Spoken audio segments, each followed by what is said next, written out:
también inte- una visión integrada y holística en la comprensión de la identidad de las personas de este colectivo. Y por último tenemos a la dependencia, que la dependencia es no vivir de manera autónoma y necesitar de forma duradera la ayuda de otras personas para realizar las actividades cotidianas. Bueno, entonces, dicho esto, la reflexión que yo tengo es que, como ya mencioné anteriormente, la lucha de este colectivo ha venido desde años por el respeto de sus derechos, ya que al tener algún tipo de discapacidad como las que ya vimos en la clasificación, no quiere decir que se les debe privar de tal vez conseguir un trabajo, tal vez ingresar a educación superior, a la educación básica. Entonces, más que nada, ahora con el trabajo social, eso es lo que busca el trabajo social, el rol es integrar a estas personas a que se cumplan los derechos que ellos tienen y considerarlos como personas también dentro de la sociedad, como personas necesarias para la sociedad. Entonces, a la continuación mi compañera.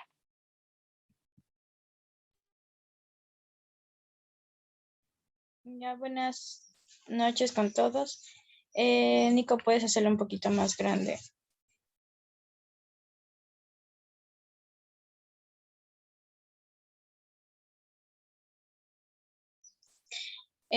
Ya, como cuarto punto tenemos las nuevas políticas sociales sobre discapacidad, autonomía y dependencia. Aquí lo que se ha podido resaltar es que la discapacidad surge de la negociación de la ciudadanía. Con ello, la creación social, la cual está dividida entre la política y lo social, lo cual define que la ciudadanía debe entenderse tanto como un estatus formal. El proceso social intuitivo es el en el que resalta la importancia de la participación en las prácticas sociales relacionales que configuran la ciudadanía, en las cuales las personas con discapacidad han ocupado un papel destacado en las políticas sociales democráticas. La noción de dependencia ha orientado a las políticas sociales dirigidas al colectivo, por lo que han disfrutado de una ciudadanía de segunda clase, pasiva, receptiva y dependiente, en las cuales las políticas sociales pueden colaborar en la producción de un estigma. Por otro lado, está también las personas con diversidad funcional. Esta es que las personas con diversidad funcional han sido definidas mediante conceptos que son el polo negativo de la categorización dicotómicas, como son personas con discapacidad, sin discapacidad, anormales sin normalidad, enfermas sin salud, dependientes sin dependencia. En definitiva, las han considerado como personas defectuosas, en las cuales la política y la práctica de agentes sociales requieren también una visión integrada y hostílica en la comprensión de la identidad de las personas con diversidad funcional. Asimismo requieren también una visión integrada y hostílica en la que el trabajador social ha de ejercer un papel crítico y transformador en la sociedad, tratando de comprender los discursos de estas personas y dar a sus demandas una respuesta, puesto que, como ya se mencionó anteriormente mi compañera, la discapacidad es también una construcción social que implica las representaciones simbólicas que la sociedad posee del colectivo. Como siguiente punto tenemos el trabajo social construyendo ciudadanía.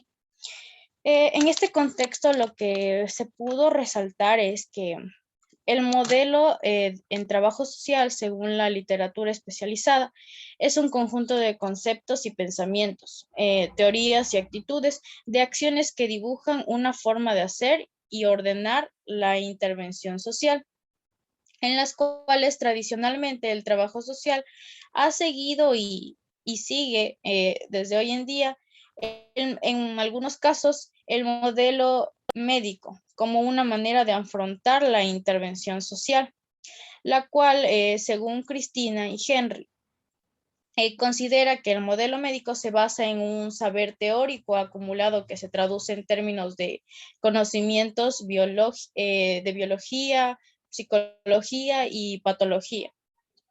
Así, es decir, que este modelo médico conoce el cuerpo sano, las diferentes funciones y las distintas enfermedades, para las cuales sigue un orden diverso, en las cuales en primer lugar está que aplica la norma y el saber a la situación particular del paciente. En segundo lugar, diagnostica su enfermedad. Y en tercer lugar, percibe un tratamiento con el fin de curar a la persona. Y por último, trata de reconducirlo a la norma. Asimismo, por otro lado, también en el contexto se habló que él y la profesional del trabajo social se la presupone como aquel que tiene el poder de curar al otro. Es decir, busca la norma que nos permita distinguir al enfermo, se podría decir al enfermo del sano. Por otro lado, el modelo del trabajo social es la intervención social. Esta se distingue del modelo médico por dos elementos. En primer lugar está el lugar y el poder, en el cual la intervención se inicia desde el primer contacto con el usuario, es decir, desde la acogida, desde la mirada, en las cuales los usuarios ya conocen la situación a la que se están enfrentando y asimismo ellos se conocen y saben cuál es la solución más apropiada para resolver sus problemas, deseos o proyectos que se presenten. Y como segundo, tenemos que es importante también aquí ya en la intervención social, ya que se basa en la consideración prioritaria de los aspectos positivos y dinámicos de la situación del usuario. Asimismo, el trabajo social se centra en los cambios en curso, en las modalidades particulares de la comunicación y la relación entre personas y grupos. Y asimismo busca un proceso donde las personas sean vistas como agentes activos y potenciales y no como pacientes de problemas o receptores de soluciones.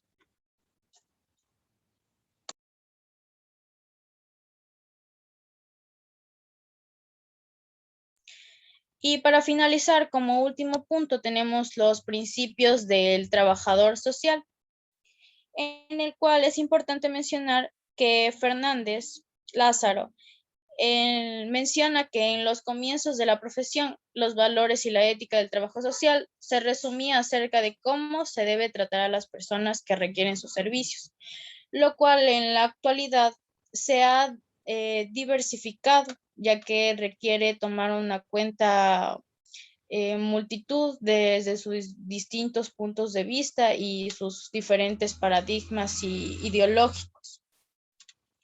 Para ello, es conveniente que tengamos en cuenta los principios a la hora de trabajar, los cuales son, en primer lugar, reconocer el valor de las personas en cualquiera que sea sus circunstancias, condiciones, opiniones o creencias, y con ello fomentar en ellas el sentimiento de dignidad y el respeto propio.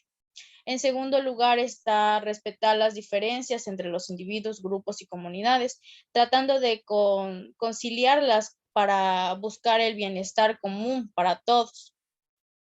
En tercer lugar está fomentar el propio esfuerzo como medio de desarrollo a las personas, el cual dé un sentido de confianza en sí mismos y la capacidad para afrontar las diversas situaciones que se presenten. Por otro lado, también tenemos el promover oportunidades para una vida más satisfactoria en las circunstancias particulares en que se encuentra la persona, los grupos y comunidades. Asimismo, es importante mencionar que se debe respetar la confidencialidad de la relación profesional. Y por ello también debe aceptar, el trabajador social debe aceptar del deber profesional de trabajar en pro de la aplicación de medidas sociales, con objeto de brindar a toda persona la posibilidad de hacer mejor uso posible de su medio y de sus propias actitudes. Y con ello también respetar, ser responsable de la relación profesional. Y por último, está utilizar la relación profesional para ayudar a los individuos, grupos o comunidades a alcanzar su libertad y la confianza en sí mismos. Asimismo, el trabajo social está muy relacionado con lo que es los principios éticos, la cual se definía en el libro que son los que intentan ser regulados por los códigos profesionales que se orientan de forma estructurada y sistemática, en que se refiere a las relaciones del profesional consigo mismo, con la institución y con la sociedad a la que trabaje. Asimismo, también se mencionaba que existen principios generales, los cuales se destacan dos. El principio de beneficencia, el cual es, como mismo la palabra lo dice, la palabra beneficencia se traduce como hacer el bien, el cual el profesional quiere actuar beneficiosamente buscando obtener determinados bienes para la sociedad. Es decir, este principio puede ser considerado como la expresión normativa de la finalidad de la profesión y hace referencia a la intención fundamental de todo profesional. En segundo principio tenemos el cual es la autonomía. Esta articula los derechos de las personas a tomar sus propias decisiones y a ser sujetos, agentes de derecho, a ser informados y a hacer valer sus diversos puntos de vista para que tomen en cuenta. Y para que esto sea tomado en cuenta, tienen que tomar una decisión autónoma y para ello son necesarias ciertas condiciones, como querer, saber y poder. Y para finalizar, el, el compromiso con la justicia social por construir una sociedad donde el trabajador social fomente que exista igualdad, que exista acceso generalizado a los bienes básicos, en el cual se disminuya las desigualdades sociales, exista distribución equitativa de recursos. Y por decirlo de esta manera, donde quepan todas las personas, es decir, donde no exista discriminación. Y para finalizar, para acotar con algo, es importante mencionar también que, como mencionaba el libro, que el trabajador social ha de ser una profesión que debe hacerse en, con, por y para la sociedad. Gracias.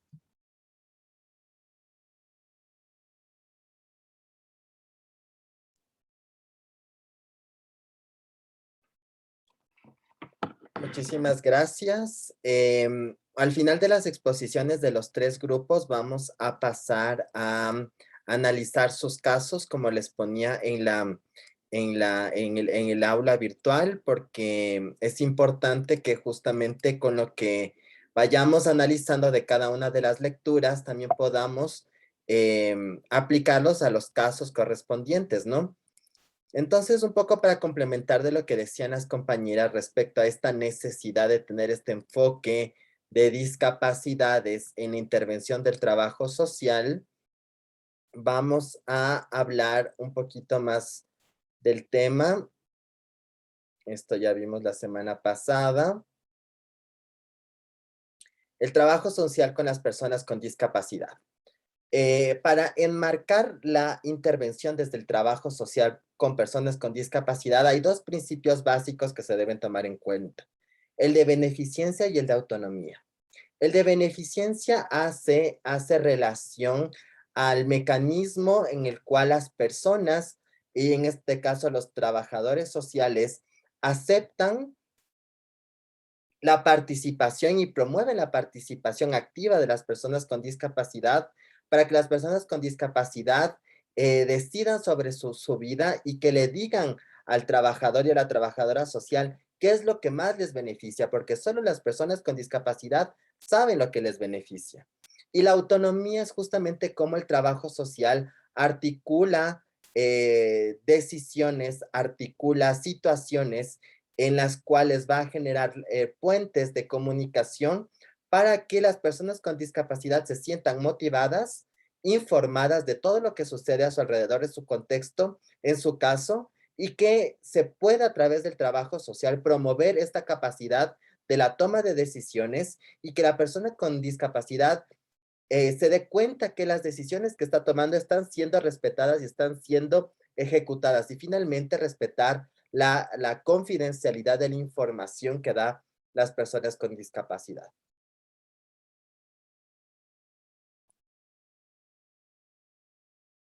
El primero es el enfoque de intervención.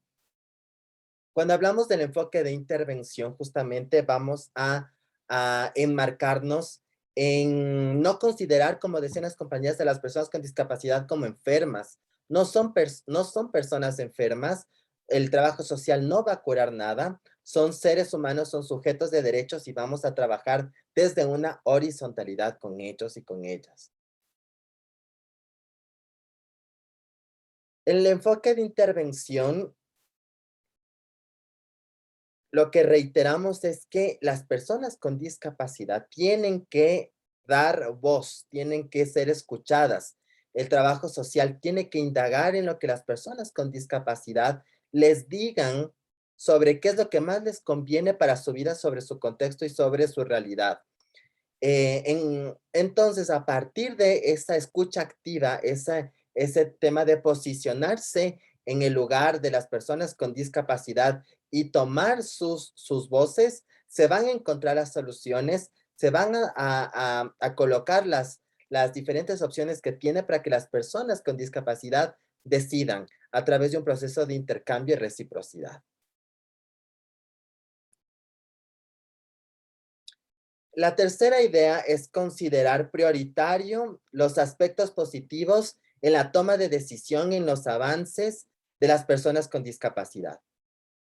Por más pequeño que sea el avance, por más pequeña que sea la decisión que tome, hay que celebrarla, hay que acompañarla y hay que generar todos los mecanismos para que esta decisión sea respetada.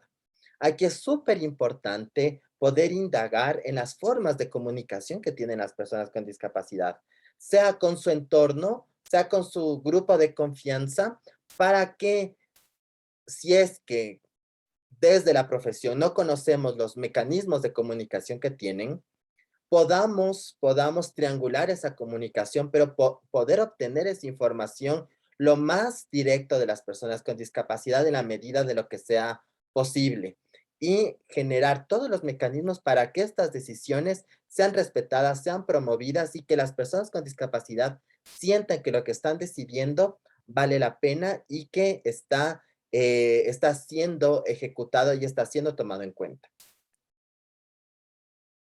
¿Cómo actuar en diferentes situaciones con personas con discapacidad? Cuando vemos personas con discapacidad física, lo que siempre, en general, con todas las personas con discapacidad, nunca debemos acercarnos y tomar la silla de ruedas, agarrarles el brazo o hacer cualquier forma de intromisión en su cuerpo, en su corporalidad, en sus aparatos. No. ¿Por qué? Porque estamos invadiéndoles. Si queremos ayudar o colaborar, siempre debemos acercarnos y pedir permiso para colaborar, solicitar autorización. Si las personas con discapacidad dan esa autorización y aceptan esa ayuda, hay que preguntarles alguna suerte de indicación para que les puedan ayudar y ahí proceder a esa colaboración. No hacerlo de manera abrupta sin solicitar consentimiento o permiso para eso. Para el tema de discapacidad mental y discapacidad intelectual, ser amigables, utilizar lenguaje sencillo, frases cortas y claras. Para la discapacidad sensorial, igualmente solicitar permiso, autorización para acercarse y guiar y eh, guiarse en función de lo que las personas nos digan. En la auditiva, utilizar lenguaje corporal, símbolos, palabras, mecanismos visuales de comunicación para poder interactuar. Y en las deficiencias del lenguaje, escuchar con atención, escuchar en el ritmo, no acelerarle a la persona con discapacidad y generar estos espacios cálidos de entendimiento. Ok, vamos a pasar con el siguiente grupo, por favor, el que nos va a hablar de racismo y xenofobia.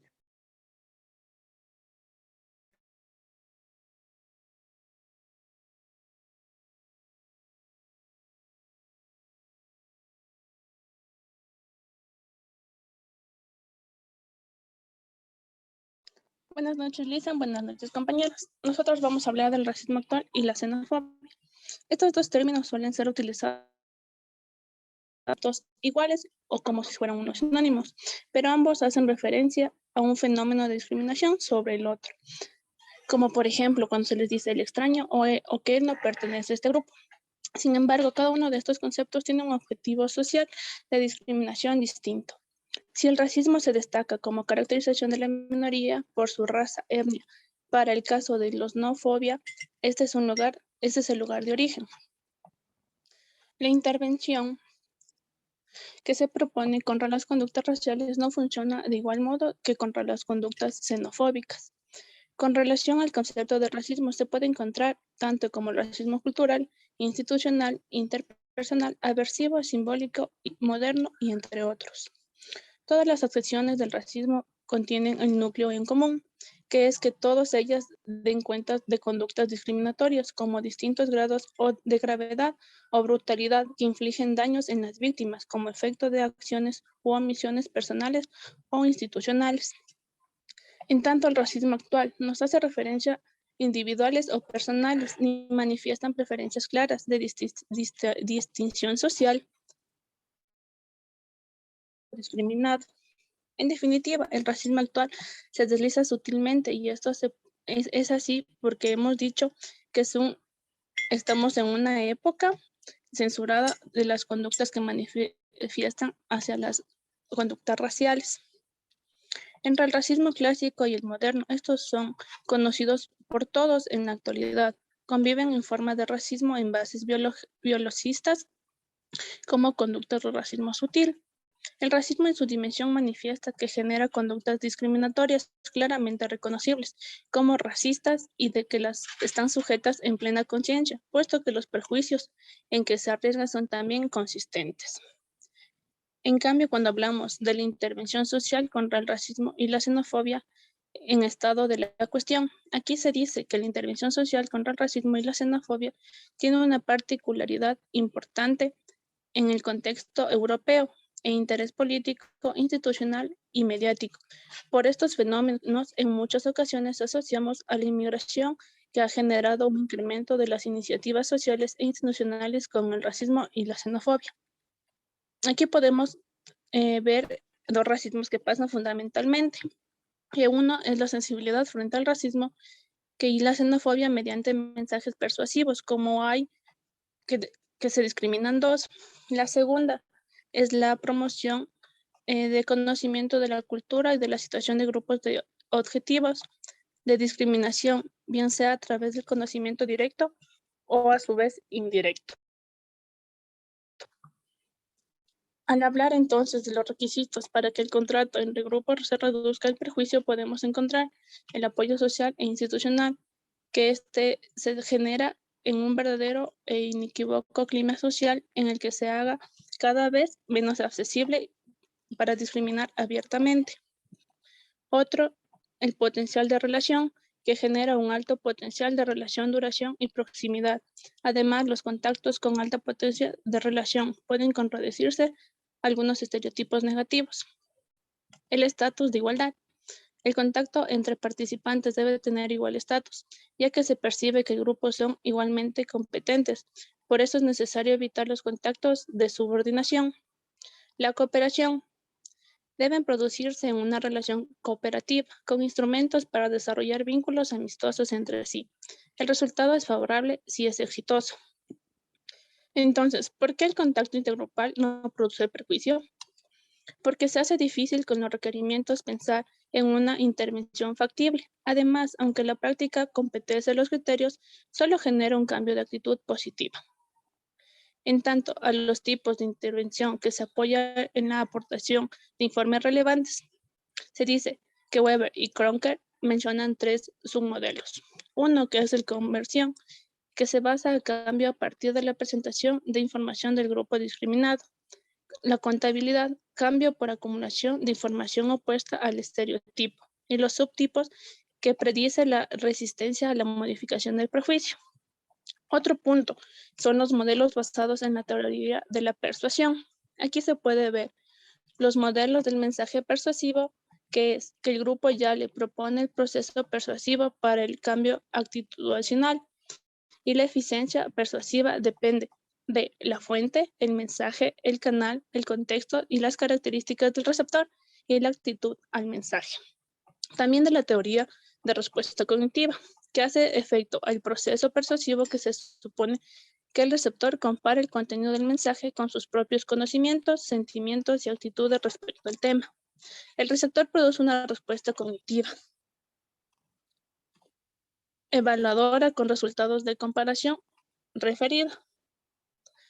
Y como otro modelo es el heurístico, que se plantea en la persuasión que acontece sin que el receptor se dé cuenta, sin que se interrogue ni evalúe los argumentos del mensaje, puesto que se debe al efecto en el receptor, pues la percepción es el resultado de una regla aplicada o por una característica superficial al mensaje, o por la reacción de otro receptor presente en el mensaje. Estos dos son utilizados frecuentemente, pues son basados en la experiencia de la fuente, y los que se apoyan en la semejanza entre la fuente y el receptor, y los que parten del concepto y de la base del número y de la longitud de los argumentos. A continuación, mi compañera. Gracias. Otro de los modelos es el modelo de probabilidad de elaboración.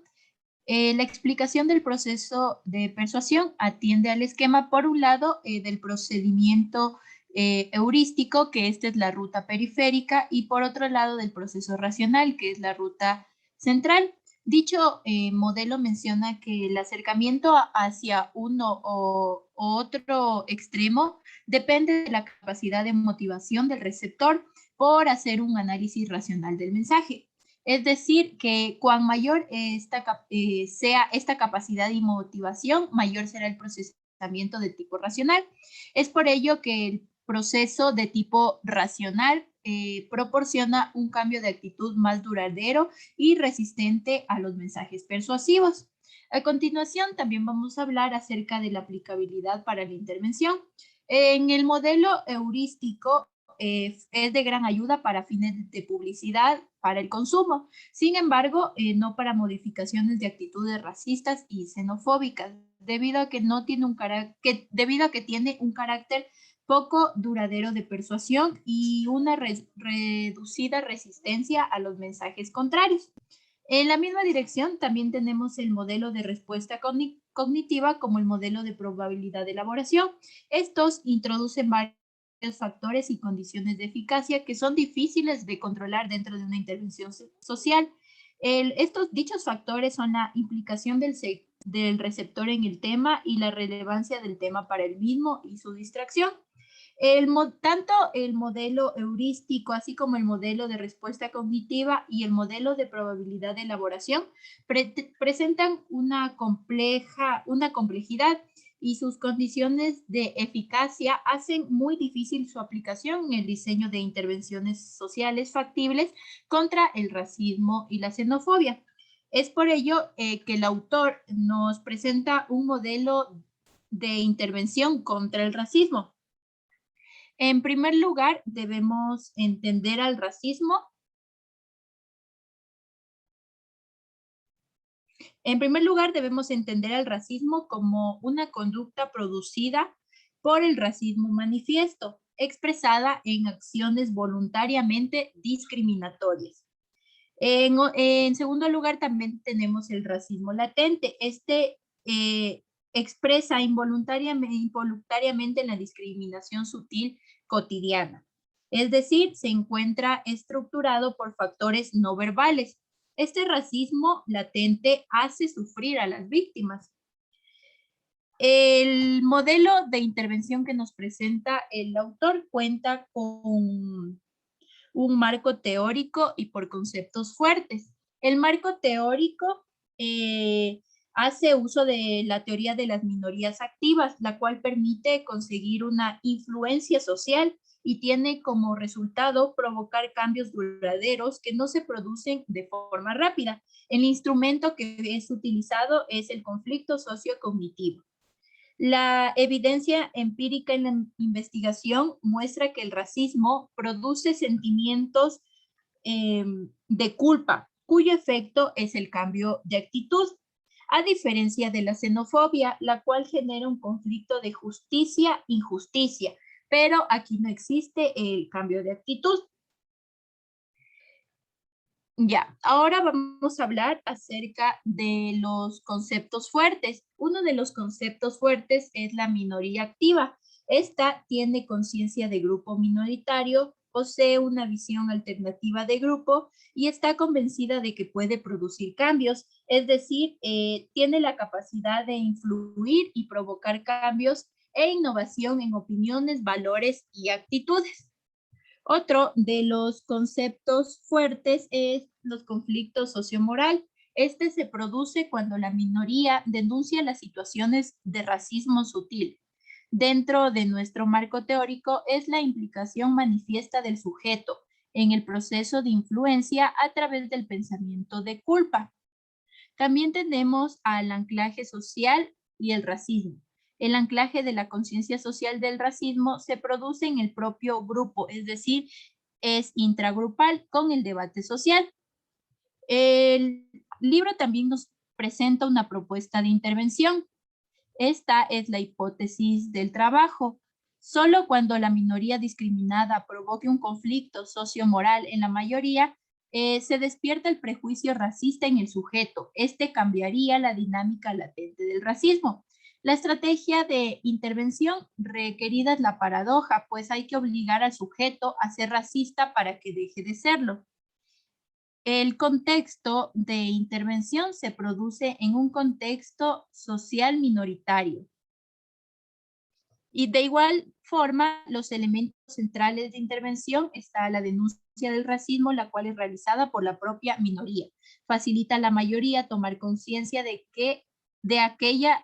cuál es su objetivo sutil. La denuncia debe ser rigurosa, redactada, teniendo en cuenta todos los elementos del marco teórico.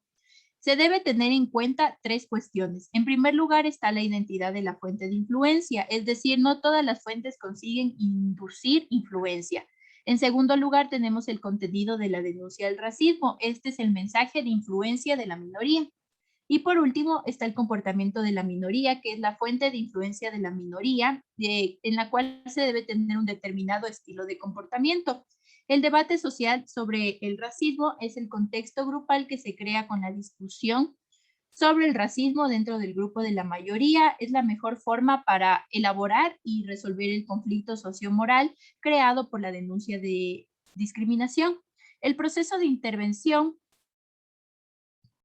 La intervención se orquesta como un trabajo con un grupo entre 20 y 30 personas.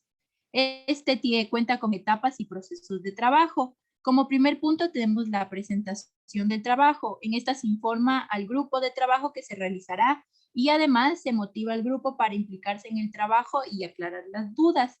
En este mismo ámbito tenemos la denuncia. Esta deberá ser escrita y no empieza mientras no haya un silencio total. Antes de leer el mensaje se presenta la fuente. La letra de denuncia se lee el texto dando la mayor vida posible. Por último tenemos el debate. En este se debe tener en cuenta el contenido de este, así como la tarea que tiene aquí es realizar grupos pequeños para hablar acerca del contenido del debate, la tarea de los grupos, la forma de trabajo y el cierre de la sesión. Gracias.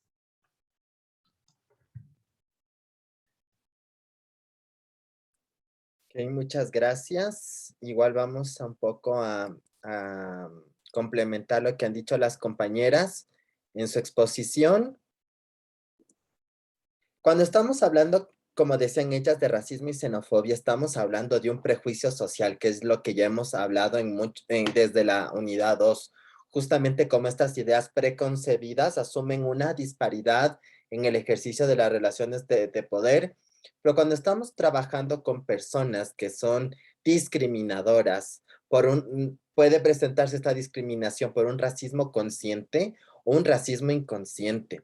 Y el racismo inconsciente justamente es cuando asumimos o naturalizamos estos prejuicios. En cambio, el racismo consciente es cuando deliberadamente queremos discriminar y tratar distinto y hacer daño a las personas diferentes. Muchas veces estos prejuicios y esta discriminación aparece por el mero color de la piel y se asumen nacionalidades, religiones, orígenes étnicos y por lo tanto el prejuicio se activa y se manifiesta.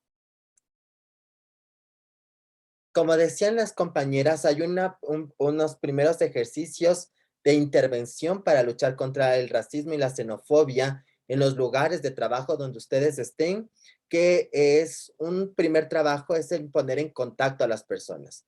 Un primer trabajo es poner en relación a las personas que hayan ustedes detectado que son discriminadoras, sea de manera directa o de manera inconsciente o consciente, generar estatus de igualdad, generar objetivos comunes, proyectos, tareas, donde ninguno se sienta subordinado a otro, sino que estén siempre en horizontalidad y generar esta cooperación. Porque lo que hemos visto hasta ahora es que muchos de estos prejuicios y discriminaciones surgen por la incapacidad de las otras personas de interactuar con las demás, con las que consideran diferentes, con las que consideran inferiores. Entonces, al momento de colocarles en situaciones de trabajo comunitario, de trabajo cooperativo, les estamos obligando a relacionarse. Otro tema importante, relevante de destacar es la creación constante de información relevante. Y esto es generar pizarrones, generar corchos, mandar correos electrónicos con información, con mensajes, colocar carteles y sobre todo información que pueda sensibilizar por un lado y por otro información que sea relevante como los derechos, la legislación o mensajes que nos ayuden a romper los prejuicios y los estereotipos, puede ser de manera gráfica, para bombardear de información a las personas y lo que implique que al menos se cuestionen sobre el tema. Cuando hablamos de la teoría de la persuasión es cómo convencemos a las personas en cuestionarse sus prejuicios y su discriminación. Y aquí es cuando debemos justamente generar mecanismos para encontrar información, fuentes que nos ayuden a que las personas puedan cuestionarse. Y como les decía, estas fuentes pueden ser mensajes, cifras, datos, leyes que nos ayuden a identificar o romper estos prejuicios. Los segundos son los tipos de mensajes, es decir, la calidad de los mensajes, la vía. Hay que saber escoger el tipo de mensaje y el canal donde se transmite porque va a depender de las personas a las cuales estamos interviniendo. Y la idea es, con esta teoría de la persuasión, es exponerles a los mensajes, generar interés, generar comprensión, que se cuestionen, que acepten la información, que tomen decisiones y que puedan cuestionarse, como digo reiteradamente, sus prejuicios internos. Cuando hablamos de la respuesta cognitiva, es siempre tener respuestas a las eventuales preguntas que puedan suceder en este proceso de toma de conciencia o de cuestionamiento que les hacemos a las personas y tener información sólida, tener información que pueda responder a la puesta en marcha de las acciones, tener cifras, tener leyes, tener autores, que nos permitan responder de una manera contundente a las preguntas que puedan provenir de las personas. Bueno, esto de los marcos teóricos, las compañeras explicaron súper bien el tema de el marco teórico respecto a las minorías y a las mayorías, justamente para poder intervenir en el tema del trabajo con personas que manejan racismo, xenofobia consciente o inconsciente. Así que no me voy a detener tanto aquí, sino que sí quisiera que pensemos un poco en la hipótesis de trabajo frente a personas que discriminan en general. Primero hay que generar estrategias para que las personas puedan entender y puedan identificar sus prejuicios y que puedan reconocerse como racistas, xenofóbicos, machistas, homofóbicas, etcétera, de una manera que les permita reflexionar, identificar esos prejuicios y a través de ese reconocimiento de ir deconstruyendo y rompiendo esos prejuicios a través de las actividades y de la información. La población que directamente nos interesa más romper con estas lógicas discriminatorias son las personas que se asumen que no son discriminadoras, pero sí lo son porque tienen una normalización del prejuicio. Porque las personas que son discriminadoras de manera consciente porque han decidido serlo, es mucho más complejo trabajar con ellos porque ya tienen una decisión consciente de ser así. Pero en cambio las personas que tienen una naturalización inconsciente por el actuar del prejuicio, es más fácil cuestionarles el prejuicio y ir deconstruyendo. Así que el objetivo de la intervención es que las personas tomen conciencia de su actuar discriminatorio y lograr cambios en esas actitudes a mediano y largo plazo, porque esto es un proceso complejo, es un proceso continuo, no es un tema de 1 o 2 capacitaciones o talleres o intervenciones, sino es un plan más a largo plazo. El machismo no es una opinión, la homofobia no es una opinión, el racismo no es una opinión. Cualquier punto de vista que oprima o humille no es una humilde opinión. Es una naturalización y expresión del prejuicio en contra de las personas que son diferentes y distintas y que no tienen estos beneficios de la relación de poder dentro de la convivencia social. Así que no son opiniones cuando se discrimina. Son discriminaciones que reflejan justamente el prejuicio y los estereotipos. Vamos a pasar, por favor, con el siguiente grupo, con el grupo A, que nos tiene que hablar sobre el modelo humanista existencialista. Listo, profe, comparto pantalla.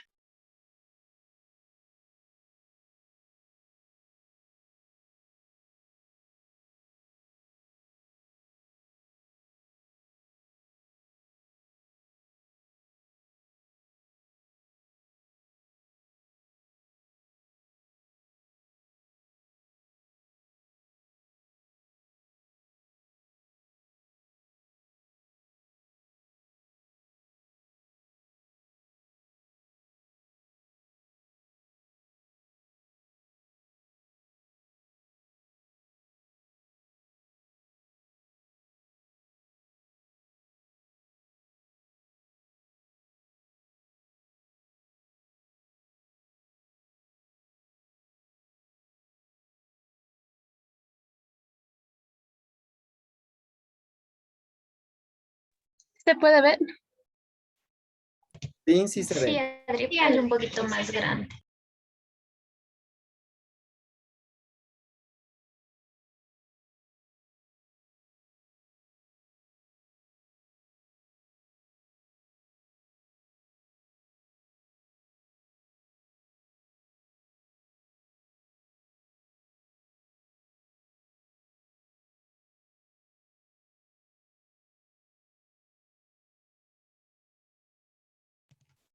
Ya, profe.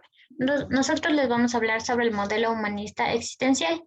Este es un modelo aplicable en cualquier intervención. Para Painet, estas son formas de mirar la vida. Entre las características del humanismo tenemos que debe tener una visión integradora holística, debe entender al hombre como un ser equipado, ve en el síntoma la manifestación externa. Aquí el profesional es concebido como buscador. En cuanto al existencialismo, es necesario tener en cuenta que las cosas no existen, sino más bien son. De ello se va a desprender el modelo centrado en el cliente, el cual va a implicar brindar soluciones basadas en conocimiento de sus necesidades, preferencias y comportamientos. Tenemos las fases de intervención. Súbelo un poquito, Adriana, por favor. Ya, está la primera etapa, que se trata de contactar y ser empático con el marco de referencia interna en el cliente. La segunda se trata de establecer el vínculo terapéutico y la tercera se refiere a la colaboración con las tareas. En la cuarta etapa, el cliente se va a sentir comprendido, aceptado con agrado y recibido tal y como es. Dentro de la quinta etapa, se va a centrar en fomentar el crecimiento y la autodeterminación del cliente. La sexta etapa se dice que si el cliente sigue sintiéndose plenamente recibido en la relación terapéutica, debe cambiar el modo de experimentar el sentimiento hasta entonces que es negado. Finalmente tenemos la séptima etapa, que es el final del proceso terapéutico. Dentro de las técnicas empleadas por el modelo de la intervención tenemos... Súbele un poquito, por favor. Ya. Tenemos, para Rogers nos va a proponer unas técnicas muy sencillas, que la primera es la definición verbal y la definición mediante su conducta. Aquí el profesional va a explicar al cliente de la naturaleza de la relación con sus palabras y con su modo de proceder. Dentro de la utilización de la actitud inicial amistosa, esto se emplea con el fin de facilitar la expresión de los sentimientos del cliente, del estado emocional del mismo. La utilización de técnicas catárticas nos sirven para orientarles igualmente a conseguir el desahogo del cliente. Las técnicas referidas a conseguir el insight del cliente, dentro de esta técnica, Roger nos va a recomendar evitar hacer preguntas directas al cliente, evitar respuestas evaluativas y evitar dar consejos autoritarios. La técnica de la clarificación verbal es una interpretación lógica que va a consistir en aclarar, esclarecer o elucidar el sentido de las expresiones del cliente. Finalmente tenemos el reflejo del sentimiento. Este consiste en hacer de espejo reflejando al cliente los sentimientos que ha estado expresando con frecuencia de modo más claro. También tenemos las cualidades y funciones del terapeuta. Bájale un poquito, por favor. Ya, tenemos la capacidad empática. Kinket nos indica que la empatía es la capacidad de sumergirse en el mundo subjetivo de los demás. También tenemos la empatía, la simpatía e intuición en el diagnóstico. Dentro de la autenticidad o acuerdo interno, esto se refiere al estado de acuerdo que va a existir entre la experiencia y su representación en la conciencia del individuo. La concepción positiva y liberal del hombre y de las relaciones humanas. Estos son atributos de la personalidad que debe tener el profesional o terapeuta y que se deben expresar de forma natural tanto en la intervención como en su propio estilo de vida. Dentro de la madurez emocional, el profesional debe poseer un equilibrio emotivo-racional, que es una condición importante para que el terapeuta participe en la tarea de cambio de la otra persona. Finalmente tenemos la comprensión de sí mismo. Rogers plantea que el profesional debe conocer bien su personalidad. Dentro de la terapia gestal tenemos los objetivos. Esto nos plantea que los objetivos de esta terapia es pasar del apoyo al autoapoyo. También debe tener autorresponsabilidad, es decir, que el cliente aprenda a darse cuenta de lo que hace y de cómo lo hace. También tenemos la mayor integración, que esto nos va a facilitar el crecimiento y el desarrollo del individuo. Y finalmente está la actitud activa, que debe permitir aprender a observar sus conductas y experimentar a otras nuevas. Dentro de los conceptos básicos tenemos la figura y fondo, el darse cuenta, que básicamente es contactar con lo que se piensa, se siente y se hace en un todo integrado en el momento presente. La homeostasis se refiere a ayudar a que el sujeto alcance las necesidades personales percibidas de forma íntegra, para lo cual se necesita establecer y tomar contacto en aquellas fuentes, tanto humanas como físicas, que sean capaces de satisfacer las necesidades. El diálogo existencial, este se va a centrar en despertar el sensorial del organismo a una vida más plena. El aquí y ahora. Se dice que nada existe sin tener en cuenta el concepto del aquí y el ahora, definitivamente sin el presente. Las polaridades. Dentro de la terapia gestal, se entiende que los seres humanos son un abanico de polaridades, ya que en ocasiones son capaces de mostrar ternura y en otras ocasiones son de mente dura. A veces pueden ser bondadosos y en ocasiones pueden ser crueles. También tenemos los sueños. Este los utiliza porque el simbolismo de los sueños es individual personal y porque en ellos aparecen las partes alienadas de la personalidad y las partes que rechazamos dentro de nosotros mismos. Finalmente está el pragnas. Aquí se afirma que la percepción y la organización perceptiva de los sujetos tiende a la mayor simplificación posible.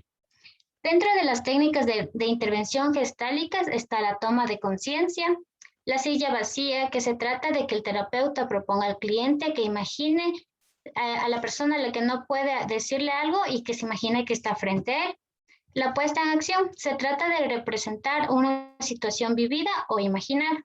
El monograma. Aquí el cliente representa el mismo todos los papeles de la situación que se evoca. La amplificación. Se trata de ser más explícito lo que está implícito o lo que apenas se nota, como puede ser un gesto, un tic o una postura, entre otros. La escenificación de los sueños. Este consiste en una descripción y posterior en una encarnación de los elementos de un sueño. La expresión metafórica. El dibujo, la música, la danza, el modelaje pueden ser utilizados para aclarar muchos aspectos de la situación. Y finalmente tenemos la resolución de asuntos pendientes. Este consiste en traer al presente escenas y situaciones conflictivas que ha tenido el paciente. A continuación, mi compañera.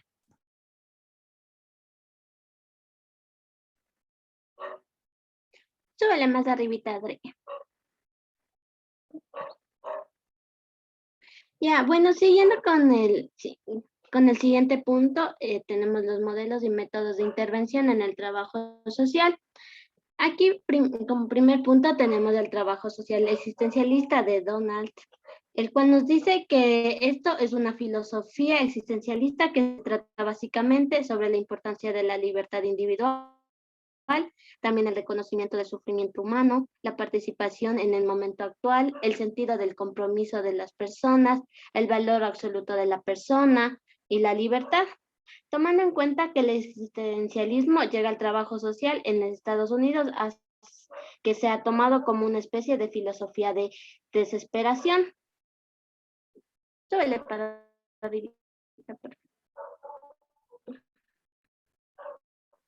bueno, también como conceptos terapéuticos tenemos la libertad de elección, el significado del sufrimiento.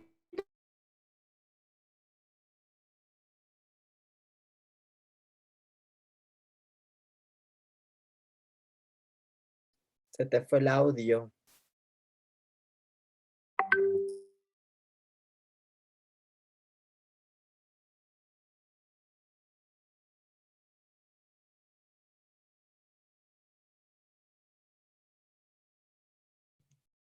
Ya, pero voy a continuar con lo que se quedó mi compañera. Dentro del modelo humanista existencial también se da la necesidad del diálogo, los compromisos que van a estar capacitados para elegir libremente. Los seres humanos van a ser el valor fundamental y van a tener su propia visión del mundo. También necesitan la interacción social para crecer como tales. Súbele un poquito, por favor. Ya. Sufren porque es parte del proceso del crecimiento vital y también tienen como la capacidad para autoengañarse. Súbele, Adriana.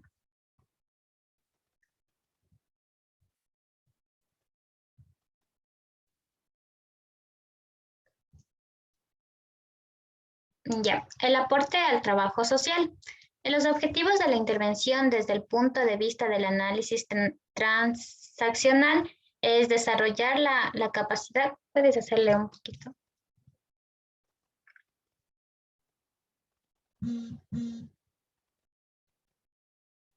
Desarrollar la capacidad de abrirse a los demás, conseguir un aumento de conciencia, la capacidad de expresar sentimientos y emociones, y también tenemos la capacidad para actuar con respeto y valores propios. Los instrumentos de esta intervención es la comunicación clara y abierta entre el cliente y el profesional, y deben tener un contrato. Los principales roles del trabajo social se enfocan en reconstruir y recuperar el poder personal y generar autonomía. Dentro de las técnicas terapéuticas tenemos la bioenergia, los cuestionarios y la silla vacía. El bienestar empieza cuando el cliente es capaz de comprender el significado de sus vivencias. Respecto a la unicidad del cliente, bájale, Adri, por favor. Se refiere que el profesional va a evitar dar consejos y orientaciones personales. Súbele un poquito.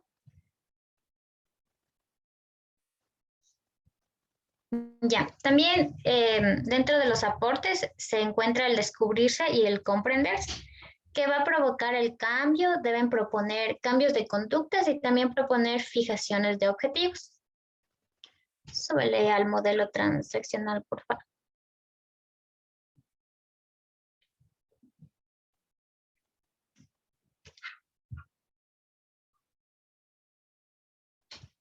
Ya. Para finalizar, el modelo transaccional va a analizar a la persona y a su comportamiento. Gracias.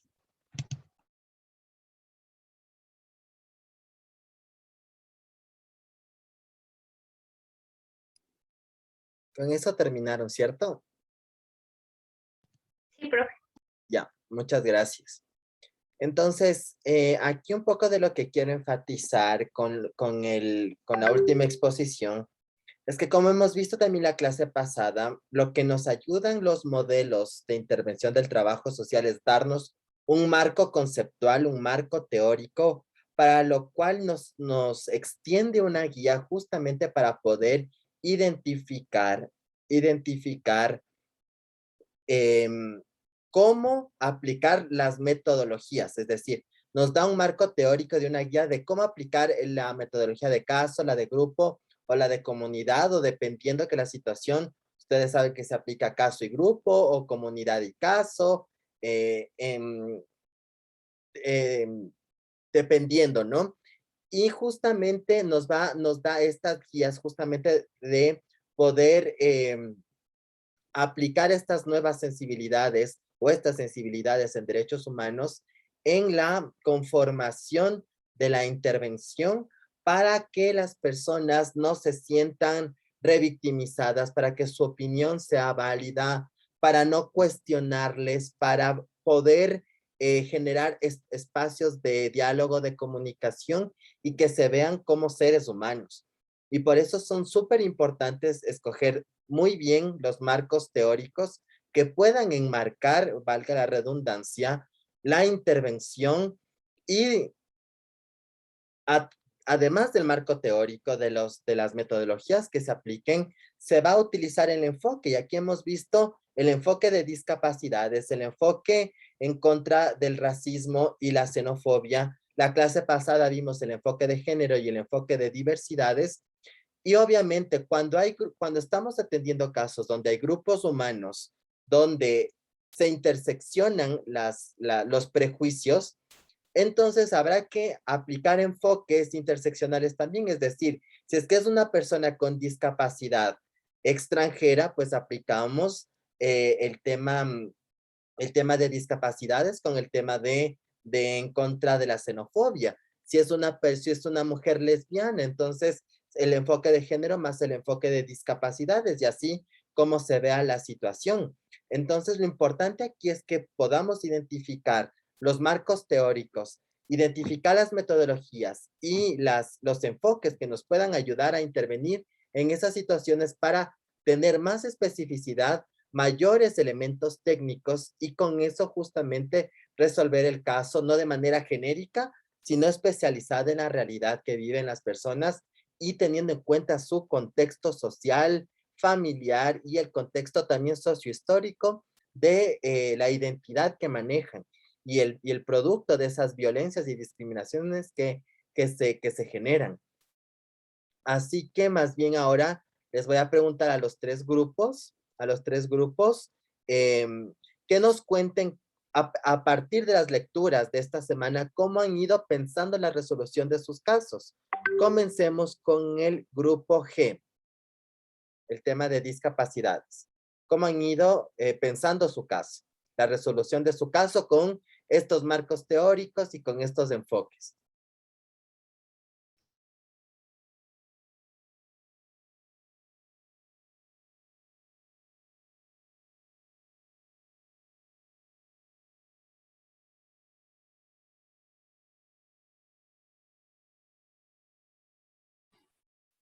Buenas noches, profe. Yo soy del grupo G y lo que hemos ido conversando de nuestro caso, bueno, nuestro caso se trata de que un chico de 31 años tiene discapacidad auditiva desde sus 23 años, pero con el tiempo logró desarrollar habilidades como leer los labios y comunicarse sin necesidad de un lenguaje de señas, pero él había pedido un carnet de discapacidad, que por favor le accedan. Y bueno, la justificación de las autoridades o del ministerio donde fue es que realmente él no tenía barreras para interactuar con la sociedad, entonces no necesitaba de ese carnet de discapacidad. Pero finalmente, después, en el año 2019, él se quedó completamente o sea, perdió completamente la capacidad auditiva y insiste en acceder al carnet. Entonces, de acuerdo a nuestras lecturas de la conciencia del trabajo social, en primer lugar, como trabajadores sociales, no le en nuestra solución del caso sería que no se le debe ver como un fenómeno, como una maldición o algo así, su condición auditiva, y que más bien desde construyendo la ciudadanía como el trabajo social, se puede hacer una intervención para exigir o ayudar a hacer más procesos ágiles para que se le dé el carnet de discapacidad, para que ejerza los derechos que la ley brinda con este carnet y que no, y también que se puede también ver o denotar que dentro de los modelos teóricos de la discapacidad vemos que se está también desarrollando lo social, porque aparte que ya Camilo tiene su discapacidad, tiene que seguir enfrentándose a que la ciudadanía o la sociedad no tenga estos recursos para que él pueda seguir desarrollando sus habilidades o capacidades. Entonces siguen dando esas barreras a pesar de que él las quiere superar. Y como les había mencionado también, que dentro de los principios del trabajo social, que tenemos que, como trabajadores sociales en este caso, reconocer el valor de la persona, o sea, la capacidad que tuvo para aprender a leer los labios y no tener que comunicarse con señas. Entonces, cada una de estas cosas, valorarlas dentro de la intervención. Eso, pues. Ok, ¿y pudieron identificar algún modelo específico para poder realizar su intervención? ¿O todavía no llegan? Bueno, no, sí, de lo que le vimos igual en la anterior resolución de casos, que también tuvimos que ver los modelos, le teníamos al social, ¿no? Pero ahora con el modelo de la diversidad que se presenta en este texto, lo podemos complementar porque vamos a dar solución también a un episodio de discriminación, porque a pesar de que él ha tenido la capacidad de desarrollar estas habilidades para comunicarse sin el lenguaje de señas, se le está excluyendo, o sea, le está diciendo que no puede ser parte de los carnet de discapacidad, y entonces podríamos hacer con este modelo de discapacidad. No, a ver, vamos a ordenar el tema de las ideas. Los modelos son los marcos teóricos. Entonces, en estas dos clases hemos visto dos, el crítico radical y el humanista existencialista. Lo otro que hemos visto con relación a trabajo social y diversidades, trabajo social y género, trabajo social y discapacidades y trabajo social con racismo y xenofobia son enfoques. Entonces, lo primero que hay que identificar es cuáles modelos del trabajo social pueden ser aplicables para el caso, después las metodologías, caso, grupo, comunidad, y luego los enfoques. Entonces aquí puede ser el enfoque de discapacidad, pero puede ser, a ver, enmarcamos en un modelo, puede ser, escogemos el crítico radical o el humanista existencialista. Luego aplicamos las metodologías que creamos pertinentes, caso, grupo o comunidad. Después vamos a identificar los enfoques que nos van a ayudar a aplicar esas metodologías de manera más técnica, sea el de discapacidad, sea el de género, etcétera. Entonces, un poco por ahí. Vamos con el grupo A. ¿Cuál es su caso?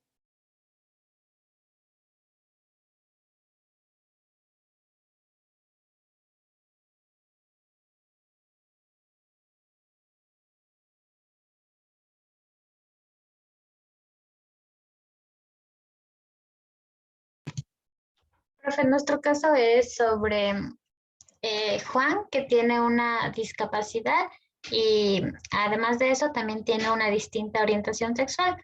Entonces, una vez que sus compañeros se llegan a enterar, porque tiene una relación con otro compañero, empiezan a romper las rampas de la universidad y también los compañeros y los profesores, o sea, les rechazan y, y por eso se genera ese problema como que de discriminación.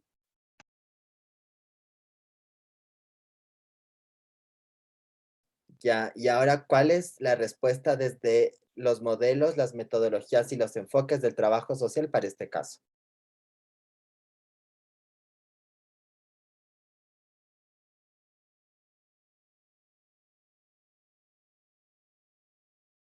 Profe, sí, en los enfoques podríamos ver este que recién vimos justo hoy, el de la discapacidad, que decía que debemos que no considerarlo como una persona enferma, tampoco que eh, el trabajador social no va a sanar. Entonces, ahí deberíamos dar una consideración prioritaria, como decía, los aspectos positivos que tiene la persona. Y aquí también le pondríamos el modelo humanista existencialista, ya que como profesionales nosotros buscamos que desde el paciente mismo busque su lado positivo, lo que él tiene que puede sacar a potencia y que también se dé cuenta que, o sea, no es él el que tiene problemas, sino es la sociedad.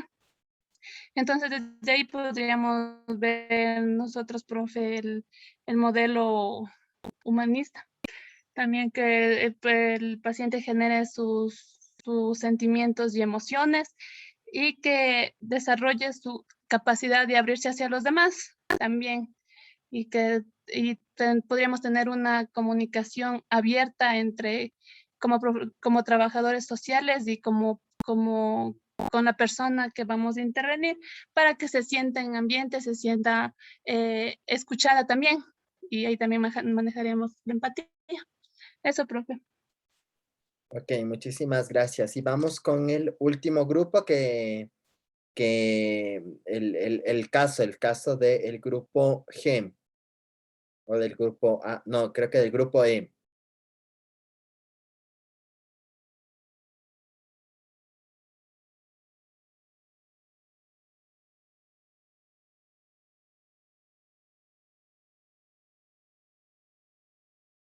Del grupo E, ¿qué nos podrían hablar de su caso? Buenas noches, profe. Buenas noches con todos.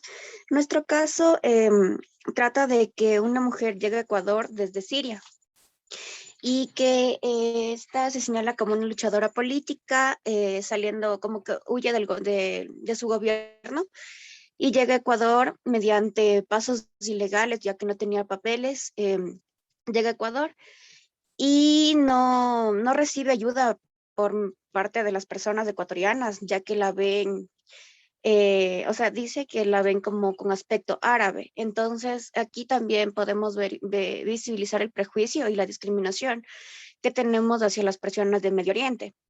Entonces, ese sería nuestro caso. Ya, y de aquí, ¿cuáles son las respuestas desde el trabajo social? ¿Cómo podemos articular la intervención con modelos, metodologías y enfoques? Sí, profe, no hemos como que visto a fondo lo que podríamos utilizar para exponer en nuestro caso. Bueno, Profe, entonces, yo sí, también soy del grupo y lo que de lo que acabamos de exponer y de lo que usted nos explicó, yo creería que también lo que podríamos hacer es hacer uso de un trabajo cooperativo, en donde no solamente las personas como jaidense, sino toda la población ecuatoriana trabaje para eliminar esos estereotipos y prejuicios de las personas migrantes y también dar como ese espacio de diálogo en donde se permita conocer las experiencias y tal vez todas las situaciones que han tenido que pasar esas personas para llegar a nuestro país. Entonces eso también nos permitiría tener un cierto tipo de sensibilidad a la hora de pensar en el otro y creería que también se debería hacer uso de la información relevante, no solamente para decir, como dicen en las noticias, de que una gran ola de venezolanos llegó a Ecuador a robar y hacer esas cosas, sino también ver los aspectos positivos que tienen las personas migrantes, como que tal vez nos enseñan nuevas culturas, que nuevos platos, nuevas comidas, no sé, que son personas trabajadoras y hacer hincapié en sus derechos como personas y como migrantes. Eso, profe.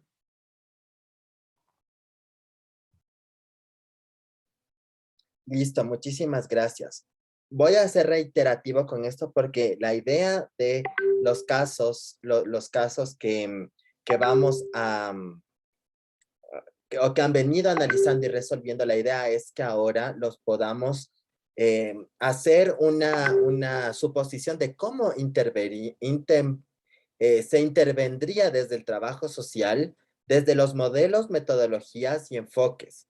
Entonces es súper importante que en el trabajo, que en el trabajo, que en el trabajo que se está realizando, se puede ubicar modelos del trabajo social, crítico radical, humanista existencialista, después las metodologías y después los enfoques. Se ubica y ustedes tienen que descifrar cómo se aplica eso para este caso. No es solo describir qué es el modelo, qué es la metodología y cuáles son los enfoques, sino cómo se aplica eso en este caso. Cómo se aplica el modelo en este caso, cómo se aplican las metodologías en este caso, cómo se van a aplicar los enfoques en el caso que les tocó. Entonces, eso no olvidar de articular y de poder identificar los enfoques conexos, si es que existe conexidad entre enfoques por la población que están manejando. Entonces, con eso tengamos mayor atención para la resolución del caso. Sí, no sé si para ir finalizando quisiera preguntarles a ustedes qué les ha parecido estas 3 semanas que hemos hablado de la conexión del trabajo social con los derechos humanos, qué les ha parecido este tema de conocer de los modelos y de los enfoques desde el trabajo social donde ya nos articula lo que hemos visto en temas sociales y de derechos humanos con ya la práctica del trabajo social. ¿Qué han aprendido? ¿Qué les ha parecido todas estas 3 semanas de trabajo que hemos tenido de esta unidad?